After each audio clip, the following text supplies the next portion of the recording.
आज हम लोग डिस्कस करेंगे एग्जिस्ट क्लॉज के बारे में। एग्जिस्ट का मतलब क्या होता है? एग्जिस्ट का मतलब होता है मौजूद होना। तो अगर हमारे पास कुछ डेटा मौजूद है, अगर उसको रिट्रीव करना है और हम ये नहीं जानते हैं कि वो डेटा प्रेजेंट है कि नहीं जो हमें चाहिए, तो हम तब यूज करेंगे एग्जिस्ट क्लॉज को। तो एग्जिस्ट क्लॉज जो है वो तब यूज किया जाता है जब हमें जानना हो किसी डेटा का एग्जिस्टेंस। तो जब एग्जिस्टेंस होगा तब एग्जिस्ट क्लॉज हमको वैल्यू दे देगा, हमारा जो डेटा चाहिए वो रिजल्ट में दे देगा। अगर एग्जिस्ट नहीं है कर रहा है, फॉल्स है, तो हमको कोई वैल्यू नहीं मिलेगा। तो हमारे पास यहाँ पे एक क्वेश्चन है, write a SQL query to find customer names who have ordered products and they belong to city Pune. हमको कस्टमर नेम्स रिट्रीव करना है जो कोई प्रोडक्ट्स ऑर्डर किए हैं और वो बिलोंग कर रहे हैं पुणे सिटी से। तो उसके लिए हमें चाहिए कस्टमर टेबल, और कस्टमर टेबल में हमारे पास कस्टमर डिटेल्स होंगे, जैसे कि customer ID, customer name, contact number, address और सिटी है। तो सिटी से हमें तो पता चल जाएगा कौन है जो पुणे से ऑर्डर किए हैं कस्टमर्स।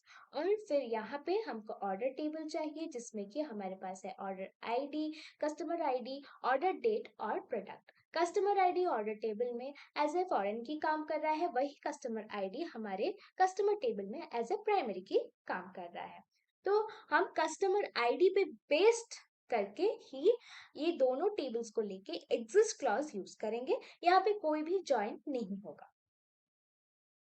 हमें क्वेरी के हिसाब से ये जानना है कि कस्टमर नेम क्या है जो कि पुणे से बिलोंग करते हैं, पुणे सिटी से, जो कुछ प्रोडक्ट्स खरीदे हुए हैं। तो हम उसके लिए लिखेंगे सिलेक्ट कस्टमर नेम, जो कि कॉलम का नेम है कस्टमर टेबल से, फ्रॉम कस्टमर टेबल वेयर, यहाँ पे वेयर क्लॉज का पहले इस्तेमाल होगा, फिर एग्जिस्ट क्लॉज का इस्तेमाल होगा, फिर हम एक सब क्वेरी लिखेंगे, उसके अंदर लिखेंगे सिलेक्ट प्रोडक्ट फ्रॉम ऑर्डर। ये सब क्वेरी इसीलिए हम लिख रहे हैं क्योंकि हमें जानना है कि प्रोडक्ट के हिसाब से जो कस्टमर्स हैं वो पुणे सिटी से कौन कौन है जो बिलोंग कर रहे हैं। तो इसीलिए हम लिखेंगे वो सब क्वेरी। फिर और एक बार वेयर क्लॉज यहाँ पे यूज किया जाएगा क्योंकि हमें कस्टमर टेबल और ऑर्डर टेबल को जोड़ना है, तो इसीलिए हम और एक वेयर क्लॉज यूज करेंगे। तो इसीलिए जोड़ने के लिए हम यूज करेंगे कस्टमर डॉट कस्टमर आईडी, जो कि प्राइमरी की काम कर रहा है customer ID in customer table, is equal to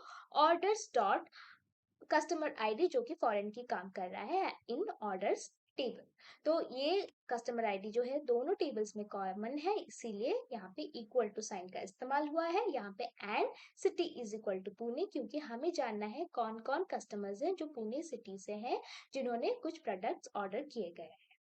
तो चलिए देखते हैं इसका रिजल्ट क्या आता है हमारे वर्क बेंच में। हमारे पास यहाँ पे कस्टमर टेबल भी है और यहाँ पे हमारे पास ऑर्डर्स टेबल भी है। तो अब हमें जानना है कि कौन कौन कस्टमर है जो पुणे सिटी से बिलोंग करते हैं और कुछ प्रोडक्ट्स ऑर्डर किए गए हैं पुणे सिटी से। तो चलिए देखते हैं क्या लिखेंगे हम। क्वेरी दैट इज सिलेक्ट लिख रहे हैं। सिलेक्ट के बाद हम लिखेंगे कस्टमर नेम जो कि कस्टमर टेबल में है। तो customer name from customer table, तो हमें कस्टमर नेम जानना है इसीलिए वेयर, तो यहाँ पे वेयर, फिर एग्जिस्ट क्लॉज का इस्तेमाल करेंगे, फिर यहाँ पे सब क्वेरी लिखेंगे सिलेक्ट, जो कि हमारे ऑर्डर्स टेबल के लिए हम लिख रहे हैं select product from orders table, हमारा सिलेक्ट कीजिए। तो उसके बाद हम यहाँ पे वेयर क्लॉज का इस्तेमाल करेंगे। वेयर तो बेस्ड अपॉन हमारा customer dot customer ID, this is equal to order orders dot और हमारा कस्टमर आईडी, जो कि कस्टमर आईडी कॉमन है। अब इसे क्लोज कीजिए, सॉरी क्लोज नहीं करना है, यहाँ पे फिर और एक वेयर क्लोज तो हमने डाल दिया है, फिर और एक एंड ऑपरेटर डालना है। यहाँ पे एंड ऑपरेटर डालने के बाद हम लिखेंगे सिटी, तो सिटी इज इक्वल टू, इसको हम थोड़ा नीचे ले जाते हैं, city is equal to string है तो पुणे। अब इसे क्लोज कर देते हैं और यहाँ पे हमारा ब्रैकेट क्लोज नहीं हुआ इसलिए एरर दिखा रहा है। तब इसे एग्जीक्यूट करते हैं। जब हमने एग्जीक्यूट किया तो आप देख सकते हैं आना सिंह और जॉन जो है वो पुणे सिटी से बिलोंग करते हैं और उन्होंने कुछ प्रोडक्ट्स ऑर्डर किए हैं।